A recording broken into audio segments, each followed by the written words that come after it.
मध्य प्रदेश सरकार द्वारा बालाघाट के ऐसे ब्लॉक जिनमें जनजातीय लोग निवास करते हैं उनके अधिकारों के संरक्षण के लिए पेशा नियमों को लागू किया गया है और इसी पेशा नियमों को लागू करने के बाद यहां पर पेशा मोबिलाइजर्स की भर्ती भी हुई है। लेकिन आज ये पेशा मोबिलाइजर अपने अधिकारों को लेकर सड़कों पर है और सड़कों पर क्या, अब तो वो कलेक्ट्रेट में भी पहुंच चुके हैं। क्या इनकी मांग है, आपको सीधी तस्वीरें दिखाते हैं उनसे चर्चा करते हुए। क्या नाम आपका? राजकुमार मोहारे, भारतीय मजदूर संघ विभाग प्रमुख का दायित्व है। बताएंगे क्या मांगे हैं इनकी और किस लिए आज आप लोगों को कलेक्ट्रेट तक मार्च करते हुए आना पड़ा? प्रमुख मांग हमारी ये है कि सरकार के द्वारा पेशा मोबिलाइजर की जब नियुक्ति हुई थी उस समय इनसे कहा गया था कि आपको वेतनमान 4,000 रुपये प्रति माह दिया जाएगा बिगर रुके हुए। पर देखा जा रहा है कि वेतन संहिता इतनी चल रही है कि इनको जो वेतनमान 4,000 रुपये दिया जा रहा था वो भी आज 5 महीने से वेतन जो है भुगतान नहीं हुआ है। और बड़ा दुख का विषय यह है कि हमारे पेशा मोबिलाइजर जो है वो देश प्रदेश में हमारे ज़िले के वनवासी क्षेत्रों में काम करते हैं, आदिवासी क्षेत्रों में काम करते हैं और इन्हीं को इनका वेतनमान नहीं दिया जा रहा है। ये बड़ा दुख का विषय है। भारतीय मजदूर संघ इस मसले पे चाहता है कि इनका जो रुका हुआ जो मानदेय है वो तत्काल इनका भुगतान किया जाए और मुख्यमंत्री द्वारा जो 8,000 रुपये वेतन देने का जो घोषणा की गई थी उनका बढ़ा हुआ वेतन भी दिया जाए। भारतीय मजदूर संघ ने संकल्प लिया है और तैयारी की है कि अगर इनका 3 दिन के अंदर अगर इनका रुका हुआ वेतनमान अगर नहीं दिया जाएगा तो 7 दिन के पश्चात भारतीय मजदूर संघ के बैनर तले प्रदेश में एक बड़ा आंदोलन किया जाएगा, जिस आंदोलन की जिम्मेदारी भी शासन प्रशासन की होगी। तो भारतीय मजदूर संघ के बैनर तले ये रैली निकाली गई है और रैली के माध्यम से 3 दिन का शासन प्रशासन को अल्टीमेटम दिया गया है कि इनकी मांगे पूरी नहीं होती है तो फिर बड़ा आंदोलन या उग्र आंदोलन किया जाएगा। पेशा मोबिलाइजर है आप, क्या नाम है? जी सर आप सबसे पहले तो आप सभी को मेरा नमस्ते। मैं श्रीमती इंदु परवार, ग्राम पंचायत आमगांव बैहर ब्लॉक से पेशा मोबिलाइजर के पद में काम करती हूँ। बताएंगे, गवर्नमेंट ने जब पेशा मोबिलाइजर की भर्ती कर रही थी क्या नोटिफिकेशन था उनका, किस तरह की वादे, किस तरह की बातें कही थी आप लोगों से जब भर्ती हो रही थी? सर जब हम लोगों की भर्ती हुई थी उस समय में तो हमको 4,000 के मानदेय के साथ में नियुक्त किया गया था, तो उस टाइम तो काम सही चल रहा था सर। लेकिन अभी पिछले दीपावली के समय में माननीय मुख्यमंत्री के द्वारा 4,000 का जो मानदेय उसको बढ़ाकर 8,000 किया गया, उनने घोषणा किए, लेकिन आज तक उस पर का कोई पालन नहीं किया गया है। हमारे जितने भी पेशा मोबिलाइजर हैं सभी ट्राइबल क्षेत्र में काम करते हैं और ऐसी जगह काम करते हैं जहां नेटवर्क की प्रॉब्लम रहती है और पेशा के साथ साथ भी अन्य बहुत सारे काम करते हैं। तो उनके वर्क को देख कर के जो 8,000 का मानदेय है वो भी बहुत ही कम मानदेय है। अभी वेतन जैसे आप बोल रहे हैं 5 महीने से नहीं मिल रहा है, किस तरह की आर्थिक परेशानी आप लोगों को, सामाजिक परेशानी उठानी पड़ रही है? जी सर, वो 4 महीने से हम बिना मानदेय का काम कर रहे हैं तो हम तो मानसिक रूप से भी परेशान हैं, आर्थिक रूप से भी परेशान हैं और इसके साथ साथ हम लोगों को कई प्रकार की ज़रूरतें पड़ती है, जैसे कि हमको डाटा का भी ज़रूरत पड़ता है, हमको फील्ड में जाकर काम करना पड़ता है, उसमें भी हमको पैसे की ज़रूरत पड़ती है, तो हम लोग नहीं कर। कौन सा काम आप करते हो पेशा मोबिलाइजर के तहत में?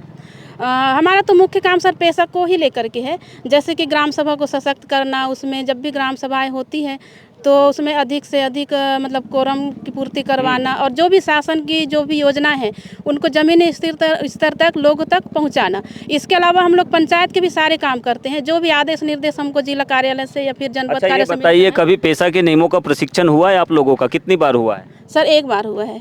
अच्छा, तो 1 बार में समझ गए इतना बड़ा ये? नहीं सर। तो फिर कैसे आप लोग समझाते हो गांव में लोगों को? सर हमको जितना हो पाता है हम तो पेशा के बारे में हमको जो बुकलेट दी गई है उस पर हम कुछ जानकारी दे सकते हैं। अच्छा, बुकलेट के माध्यम से? बुकलेट के माध्यम से, जी सर।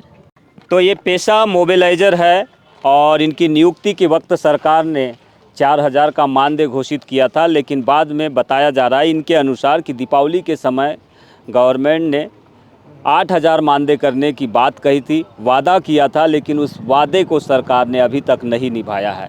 यहाँ तक कि इन्हें 5 महीने से जो मानदेय मिल रहा है 4,000 रुपये वो भी नहीं मिला है। ऐसी स्थिति में इन्हें आर्थिक, मानसिक और सामाजिक तंगी का भी सामना करना पड़ रहा है। लिहाजा आज ये लोग भारतीय मजदूर संघ के बैनर तले सड़कों पर उतरे हैं और इनकी एक सूत्रीय मांग है कि उनको मानदेय दिलाया जाए और जो मानदेय दिया जाए और साथ में जो वादा सरकार ने किया है वो निभाया जाए, अन्यथा उग्र आंदोलन किया जाएगा। नक्सल प्रभावित क्षेत्रों में शिक्षकों की कमी एक जटिल मुद्दा बना हुआ है।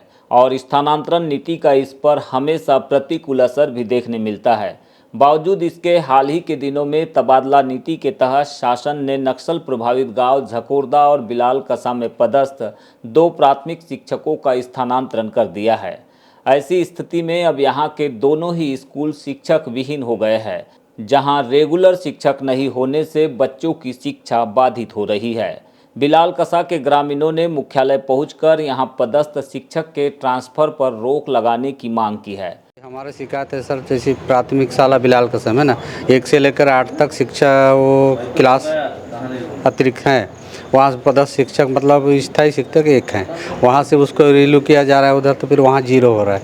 तो हमारा मांग ये है कि गवर्नमेंट से कि वहाँ 0 कर दिया जाए, तो पुनः नियुक्ति होगा कब, इसीलिए पुनः हम इसी को रोकना चाह रहे हैं। वहाँ पर क्या डर आप लोगों को है उनके रिलीव होने से? उसको रिलीव होने सर हमारा बच्चे तो वंचित हो जाएंगे ना, उसमें पढ़ाई की तो पूरा स्तर खत्म ही हो जाना है।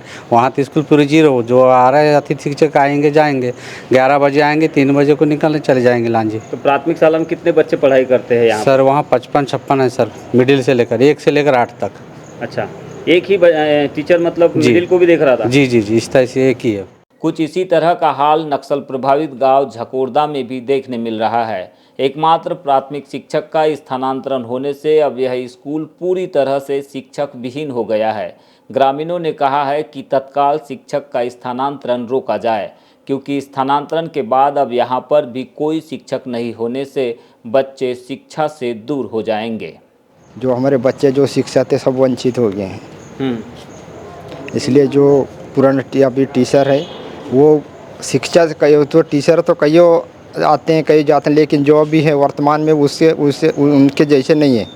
जो उनने अभी बच्चों को अच्छा शिक्षा भी दे रहे हैं और बच्चे की तरफ ध्यान भी दे रहे हैं और सब कुछ कर रहे हैं, वही टीचर को हमने रखने तैयार हैं, इसलिए आपको कलेक्टर के पास हमने आए थे। अच्छा, ये बताओ कहाँ से कहाँ तक आपके यहाँ स्कूल है झकोरदा में? हमारे यहाँ 5वीं तक। 5वीं तक है? हाँ। और एक ही माँ साहब थे क्या? एक ही माँ साहब है। अच्छा, और एक मैडम का जिक्र आया था रामदाले मैडम, वो भी है? वो नहीं है। अच्छा, ट्रांसफर हो गया उनका? ट्रांसफर हो गया। जीता गया, छल कपट से जीता गया और उन्होंने अपना निर्णय दिया कि इस पूरे चुनाव को शून्य किया जाता है और 6 वर्ष तक अब ये किसी और चुनाव में भी ये भागीदारी नहीं कर पाएंगे। कायदे से तो हाई कोर्ट का जो निर्णय आया था उसके आगे इनको नतमस्तक होना था और नैतिकता के नाते इनको इस्तीफा दे देना था, पर अपनी हठधर्मिता और अपने वर्चस्व को बनाए रखने के लिए सत्ता की लोलुपता के चलते हुए इन्होंने नैतिकता के नाते इस्तीफा तो दिया नहीं। हाँ, 25 जून 1975 कैबिनेट को भी विश्वास में नहीं लिया उन्होंने और सीधे उस समय के तत्कालीन जो अपने राष्ट्रपति जी थे उनसे दस्तखत करा के और सीधे घोषणा कर दी। 26 तारीख को कैबिनेट को जानकारी मिली है कि आपातकाल लागू होगा और जैसे ही ये आपातकाल लागू हुआ एक पूरे देश के अंदर अराजकता का माहौल हो गया। पूरा जेल जो था, पूरा देश जो था एक अघोषित जेल के रूप में हो गया।